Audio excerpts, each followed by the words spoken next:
Welcome to the John Jay College of Criminal Justice Graduate Power Interview Series. I am Ms. Purdie, Director of Undergraduate Student Services for the Department of Public Management and Major Advisor, and your host for today's interview. Here with me today is Ms. Ashely Brunson, a 2023 alumnus who graduated with a dual degree in BS in Public Administration with an MPA in Inspection and Oversight. She has a specialization in forensic accounting. She also graduated magna cum laude with a 3.8 GPA. Congratulations and welcome, Ashely. Thank you. Pleasure being here. Thank you. Glad you're here too. I will begin our conversation by stating that if you have watched this series before, you have noticed that we usually have a faculty member with us when I interview the students. But I was thinking about it, and I thought the best faculty person to discuss the BSMPA program with Ashely would be me, because I am the coordinator for the program, and I was Ashely's advisor throughout the program the whole time that she would be here. She was here. So today I'm going to wear both hats. I'm going to be the faculty interviewee, and I'm going to be interviewing Miss Ashely Brunson. So Ashely, tell us about yourself and about the degree that you received, and let us know a little bit about what you're currently doing. All right, my name is Ashely Brunson. I'm a proud alumni of John Jay. As you said, I graduated in 2023, dual degree. I am currently a personnel assistant with the New York City Department of Transportation. The division name is Sidewalk Inspection Management. What my division does is make sure that the sidewalks are safe and accessible throughout the 5 boroughs, making sure that people, whether they are in wheelchairs, pushing a stroller, they can move around freely throughout the city.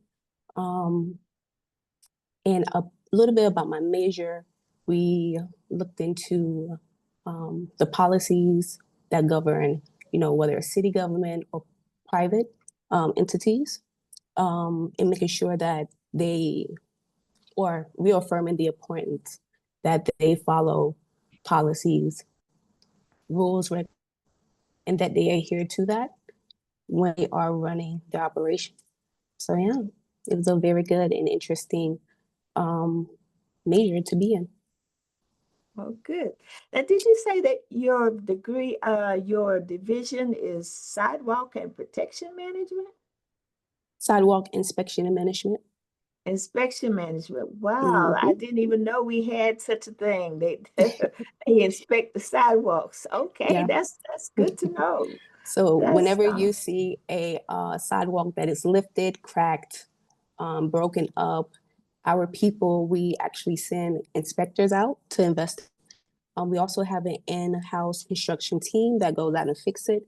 Yeah, we do out the 5 boroughs. So that's well over 12,000 miles of sidewalks and corners. So it's very interesting, and I'm learning every day. Wow, that is interesting. And so your inspection and oversight degree is coming in handy, isn't it? Definitely, definitely. Okay. Well, let me tell the people a little bit about the BS-MPA degree that you received. So in order to be in the BS-MPA degree, a student only needs a 3.2 GPA. However, when Ashely enrolled in the program, the requirement was a 3.5 GPA.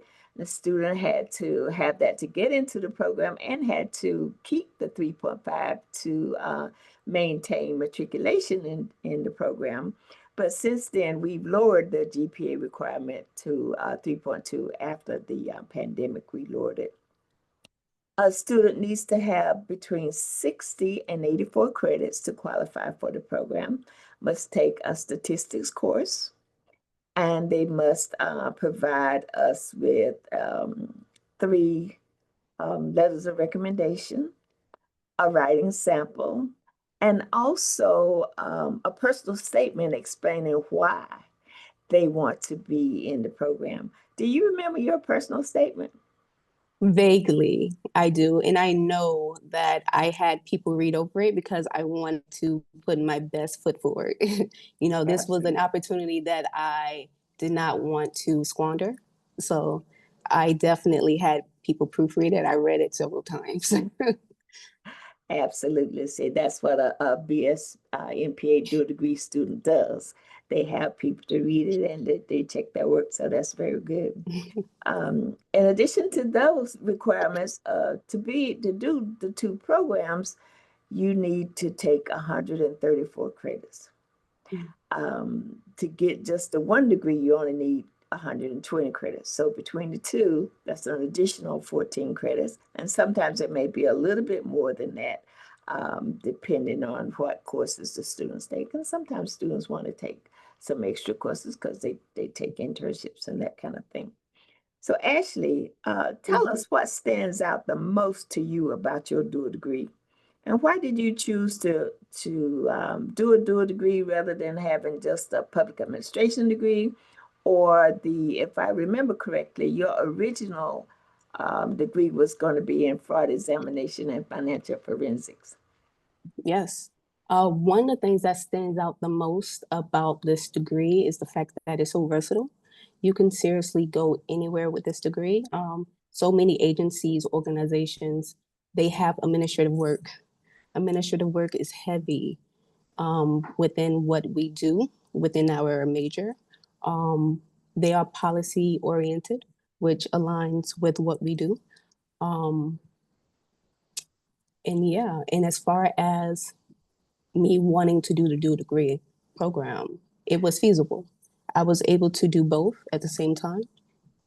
And also, money wise, it was beneficial. So it was a really good option for me, as well as for my parents who helped me with my tuition. And as far as, I'm sorry, what was the last question? What was the last part of the question? The last part of the question was, what did you want to accomplish or do with that dual degree? Mhm. So as far as what I wanted to accomplish and do with the dual degree, I wanted to enter the public sector. You hear a lot about it while you're at John Jay, whether it's people or should I say professors who is telling us about their work that they either currently doing or have done, because a lot of the professors that we have, they are professionals in their field. And so with that, they give us some real life experiences. And with that, they were telling us about some of the jobs that they've had, whether it was in private or public. The public kind of stood out to me most because public jobs always have like an esteem to them. And that's kind of what draws me to it. And plus, a lot of public positions, they cater to servicing the community. So that was another thing that kind of drew me to it. And also the transition between going from the the product examination degree to the one that I'm doing now, well, the public administration, I should say. Um, it was a lot of interconnected ness to it. They both are policy oriented. Within the fraud examination, excuse me, the fraud examination, it was heavy on oversight, making sure that the financial statements adhere to the policies that was set in place either through federal regulations or what have you. It's no different than the policies that are set in place for public administration. Whether it's making sure that bias is not present when making decisions. Um, so yeah, it was a pretty good transition between the two. It made a lot of sense, and I think it benefited me tremendously moving forward. It also widened my options that I have, whether I wanted to pursue opportunity within the financial realm, or if I wanted to go down the administrative realm that I went down with this personnel assistant position that I currently have. So yeah. Very good. So with your dual degree, as you stated, you could just switch careers and go work in the financial industry, right? Yeah. And I will say that this degree does come with a lot of transferable skills, whether it's a little analytical analysis that you have to do, or it's the research, heavy on the research that has to be done. Um, and I would also say that the transferable skills was heavy on writing, whether it's memos or papers, which is actually really good to have when you enter, the workforce, because communication and clear communication is very important, especially when you are working towards a goal. So yeah. Okay, very good. So some of the challenges that students enrolled into the dual degree program may face are workload issues, time constraints, and the availability of courses. I know we had that conversation many times about availability of courses. Also, because of financial aid requirements, students may need to take 4 graduate courses at the same time, which could be a heavy load. Mhm. And dual degree students, unlike other students, they cannot just go and look at the registration of courses and just pick a course and register for it. They always have to go through the advisor. So sometimes getting to the advisor may be a little tricky too and take some time. So can you tell us about some of the most challenging aspects of completing your degree that you had? It, it was definitely time management. Because I know there was times where I took maybe 3 or more classes, and all the classes were heavy with the reading that has to be done. I mean, multiple chapters at a time, and also the writing of papers. So the class itself can be over an hour. So during that hour, you are taking notes, retaining the information that's being said, but also work has to be done outside of class, right? The studying, the making sure that you understand the material, um, and making sure that you are applying yourself whenever you don't understand something, whether it's getting more tutoring, asking questions. Um, but yeah, these are challenges and obstacles that you may face. And on top of that, you are trying to balance life with school, and some people may work, so you're balancing work and school. Mhm. So that was the biggest thing, and I think the solution to that was prioritizing your work, making sure that you knew the due dates. Do not wait to the last minute to get things done, because then you are even more stressed, you are even more prone to mistakes, um, and also staying motivated to keep going, even when it is hard, even when you are stressed, um, and seeking out the resources that are given to you, whether it's through the Writing Center. They do a phenomenal job at looking over your paper, checking for errors, punctuation. I can't tell you the amount of times my paper went from when I went to them, of course, it had issues, and I feel like it was a B, a strong B minus maybe. But after they made their corrections, it definitely was an A, and I received an A. So that was helpful. Another resource that I utilized was the library. Librarians are a silent resource. They helped me with countless of research papers I had to do when I had to find sources. And I know it was mandatory that we cite a book. So they did help me find the book to apply towards the research paper that I was doing at the time. Um, and another resource would be your academic advisor. When you need to come to them to talk about what's going on, or maybe they can help you organize um, your plans or your thoughts, or just be your sounding board. That is another um, thing that can be done in order for you to make it pass or around that challenge or that obstacle that you're faced with. Yes, that's very good. Taking advantage of all the resources, that's some of the things that some of the students miss out on. They don't realize that those resources are there for them and they should take advantage of it. So I'm glad that you mentioned that. Now, students are oftentimes able to do internships and do faculty research. Were you able to do an internship while you were at John Jay?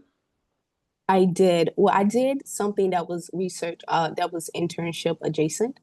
So while I was in Professor LaSalle's class, I believe the name of the class was Forensics Accounting. Please correct me if I'm wrong. But there was an opportunity to go to KPMG. So KPMG is a and I want to backtrack for 1 second. So the class itself was forensic accounting. Within that class, we learned about the fraud triangle. We dove into embezzlement, pyramid schemes. We went over financial statements to try to identify any of the discrepancies or any flags that we notice that may indicate the overstating or understating of assets or asset misappropriation. Um, so that class was about that and exposed us to that.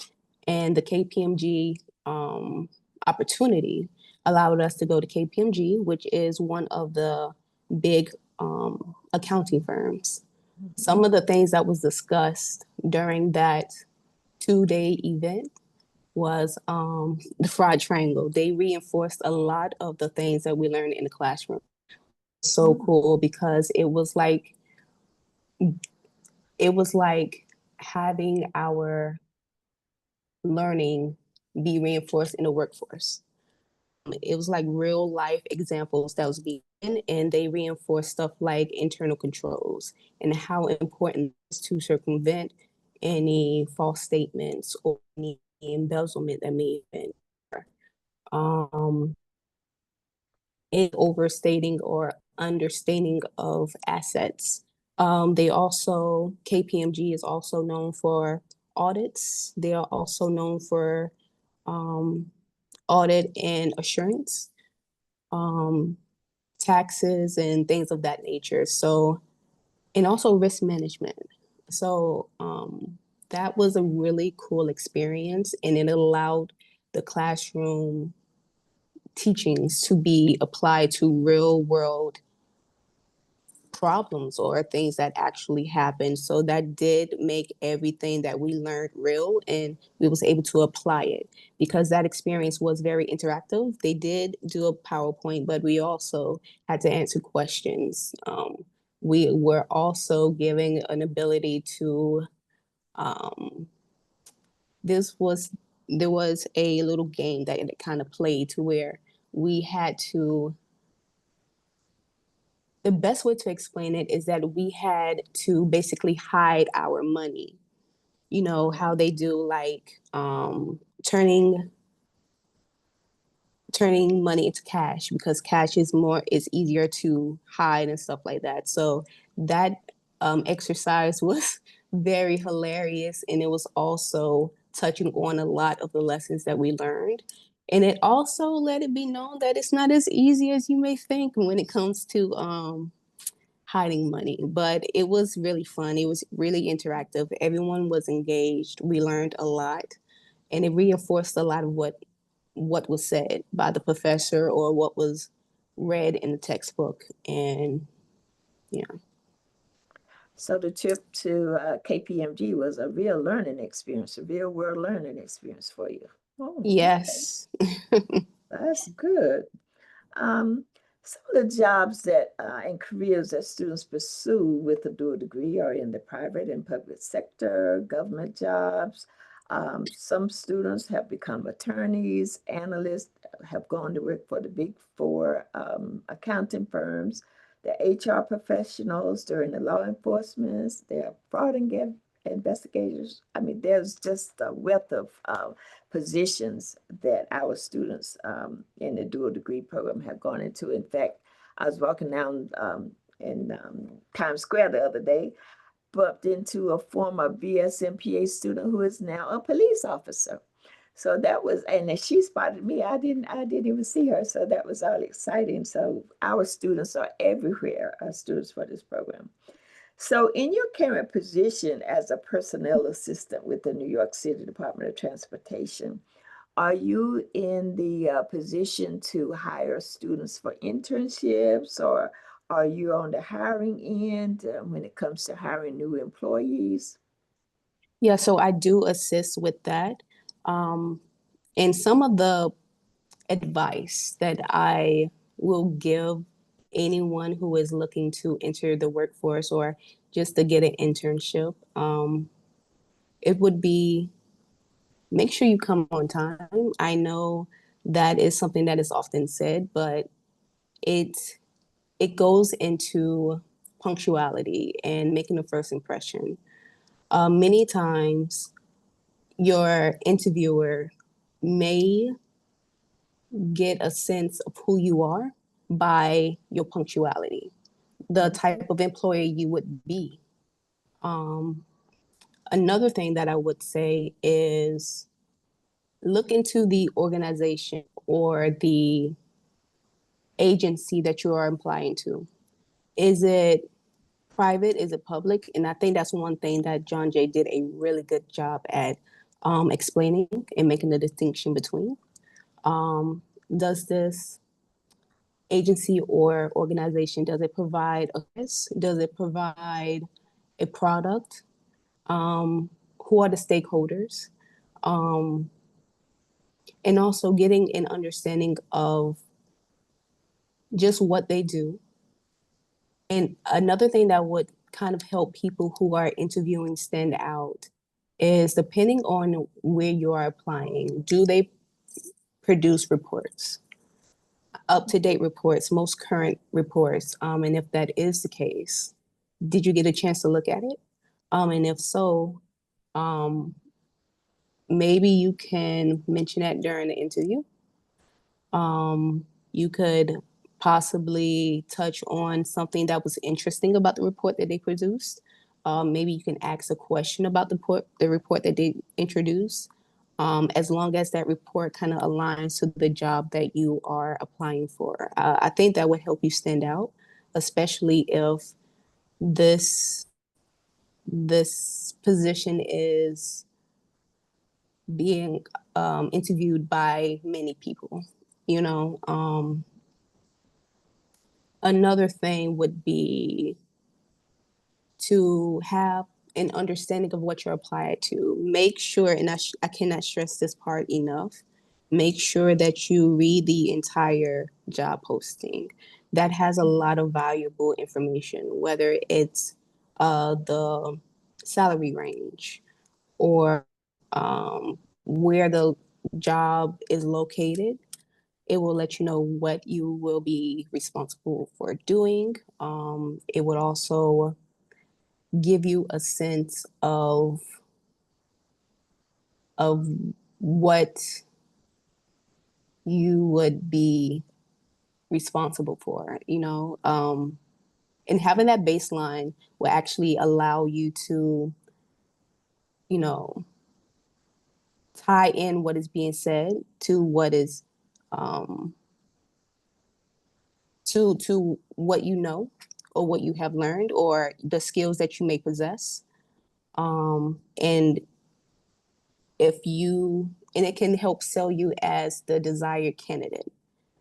So I think that would help anybody who is interested in entering the workforce or seeking internship or college aid position. Okay. That's some very good information. Um, do you have any more advice you would give a student if they are looking for a job or if they're looking to go into the BSM PA degree?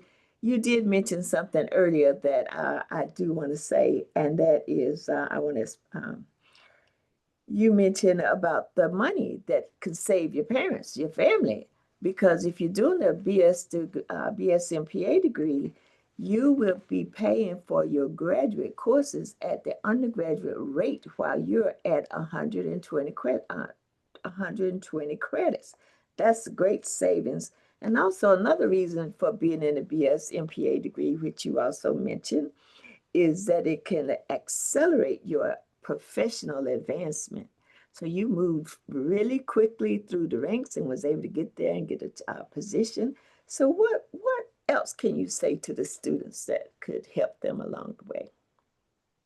So this opportunity will allow you to open up doors that you didn't necessarily think you could go through. I know for me, I actually started off as a college aide within the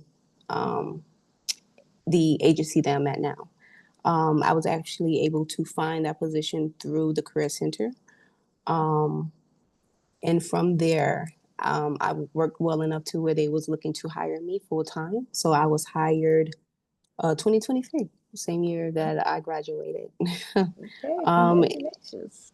and that was wholly in part due to the fact that I had the administrative experience or the knowledge at least, being a part of this dual degree program, being able to sharpen and hone my analytical skills, my research skills, my computer skills when it comes to typing memos or having to live inside of an Excel spreadsheet because of my financial background, with forensic accounting.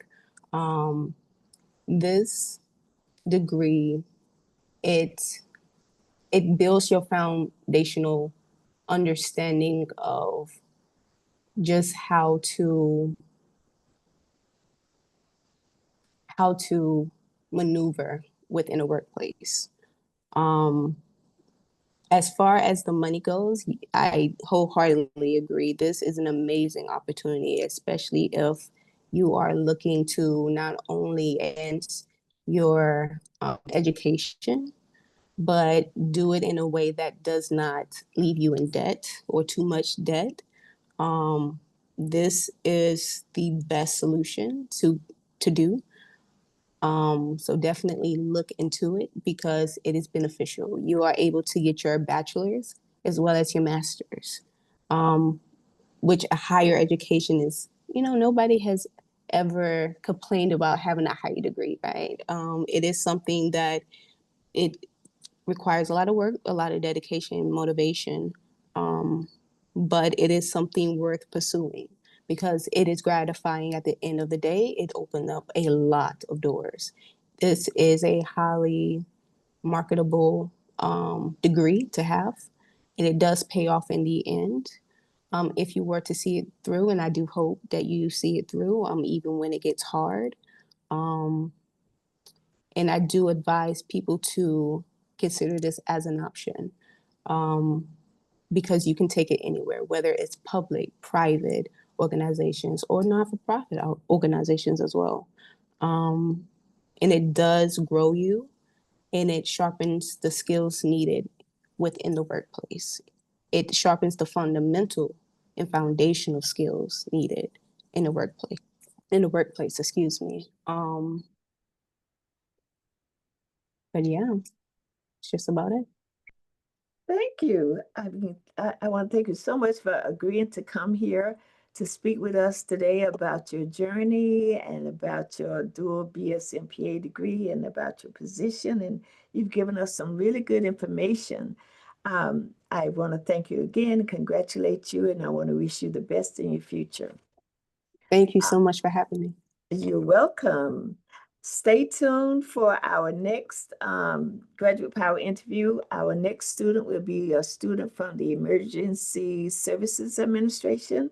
I will get back to you. But if you're interested in the BSMPA degree, please email me at ypurdie@jjay.cuny.edu. Thank you.